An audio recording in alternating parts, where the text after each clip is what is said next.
হযরত ওমর রাদিয়াল্লাহু তাআলা আনহু এক সময়, যেই সময় খলিফার মসনদে বসেছিলেন হযরত ওমর রাদিয়াল্লাহু তাআলা আনহু, খেলাফতের বসার সময় একবার খুতবা দিচ্ছেন দাঁড়ায় দাঁড়ায় আল্লাহর নবীর রওজা মোবারকের পাশে মসজিদে নববীতে খুতবা দিচ্ছেন দাঁড়ায় দাঁড়ায় হযরত ওমর রাদিয়াল্লাহু তাআলা আনহু। খুতবা দেওয়ার সময় হঠাৎ করে মাঝ থেকে একজন যুবক দাঁড়ায় গেছে। ওমর দাঁড়াও, ওমর দাঁড়াও, খুতবা দিবা না? আমার জবাব না দিয়া খুতবা দিবা না? আল্লাহর নবীর সাহাবী ওমর তো চমকে গেলেন, দাঁড়ায় গেলেন আর বললেন, যুবক বলো কি তোমার জবাব? আল্লাহর নবীর সাহাবী বললেন, কি তোমার জবাব? আমি জবাব দিচ্ছি, বলেন। যুবক ডাক দিয়ে বলতেছে, ওমর শোনো, ওমর শোনো, এই চাদরগুলো, যে চাদরগুলো তুমি পরে আছো, ঠিক সরকারের কোষাগার থেকে সকলের ভাগেতে একটা একটা করে চাদর পরে গেছে, আর তোমার গায়ে দেখা যায় দুইটা চাদর। এর জবাব না দিয়ে এক পাও আগাবা না, খুতবা দিবা না? আল্লাহর নবীর সাহাবী হযরত ওমর রাদিয়াল্লাহু তাআলা আনহু চোখ ধুয়ে অস্ত্র ছেড়ে দিল, কান্না শুরু করে দিল।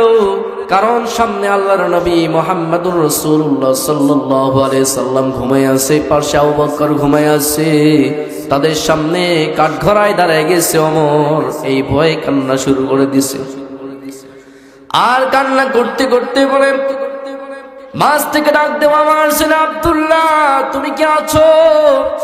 যদি থাকো একটু দাঁড়ায় যাও, তোমার বাবা বড় বিপদে পড়ে গেছে, তোমার বাবা বড় বিপদে পড়ে গেছে।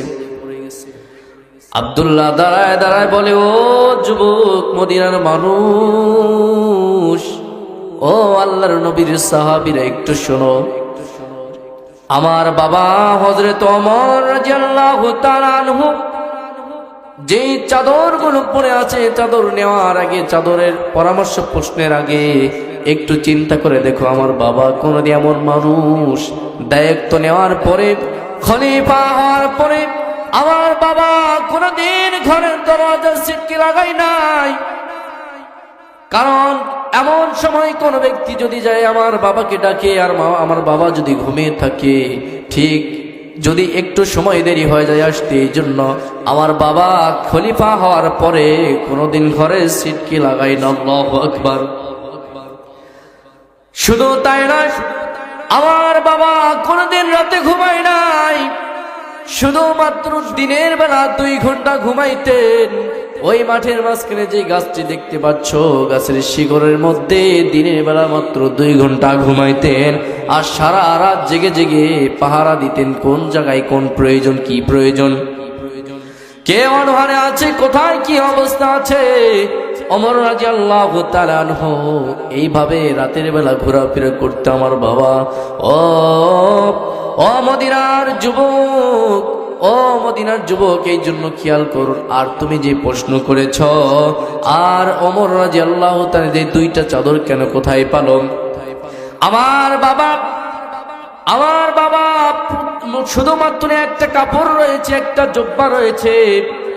আমার বাবা প্রতি সপ্তাহে জুমার দিন, শুক্রবার দিন আসলে সকালবেলা কাপড়টা ধুয়ে দিত, একা একাই নিজে নিজে পরিষ্কার করত, আর পরিষ্কার করার পরে যখন দুপুরবেলা শুকায় যাইত, এই কাপড় পরে জুমার নামাজ আদায় করত। আজকে সারাদিন জুমার দিন, সারাদিন মুষলধারে বৃষ্টি হচ্ছে, এই বৃষ্টির কারণে আমার বাবার জুব্বাটা শুকায় নাই, ভিজা আছে। আমার বাবা তারপরে ওটা গাওয়াত দিতে যাচ্ছিল। আমি বললাম, বাবা তুমি আমিরুল মুমিনিন ওমর রাদিয়াল্লাহু তাআলা আনহু সকলের সামনে খুতবা দিবা, যদি এই কাপড়টা চামড়ার কাপড়, যদি এই কাপড়টা ভিজা থাকে বাসনা আসবে, গন্ধ আসবে, এই জন্য এটা পরবেন না। আপনার একটা চাদর আছে, আর আমার চাদর আপনাকে হাদিয়া দিয়ে দিলাম।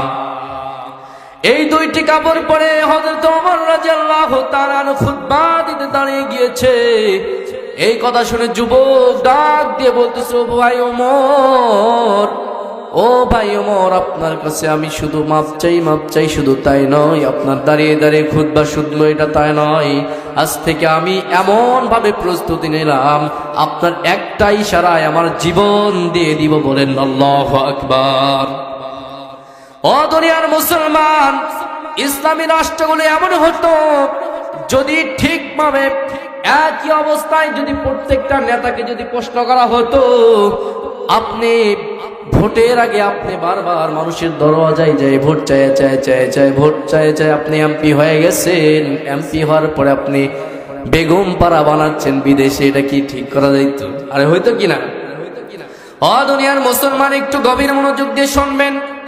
এই জন্য বেগম পাড়া করার মতো ক্ষমতা হইতো না, সুযোগ পাওয়া যাইতো না যদি ঠিক ওমর ফারুক রাদিয়াল্লাহু তাআলা আনহু যেই জামানায় প্রত্যেকটি মানুষ নেতাকেও প্রশ্ন করতে পারত, আর এখন যদি আমাদের মাঝে পাতি নেতা হয়, প্রশ্ন করার সাহস নাই, যদি কিছু বলেন সঙ্গে সঙ্গে নেতার গেতা নিয়ে আপনাকে ধরে নিয়ে যাবো, ঠিক কি?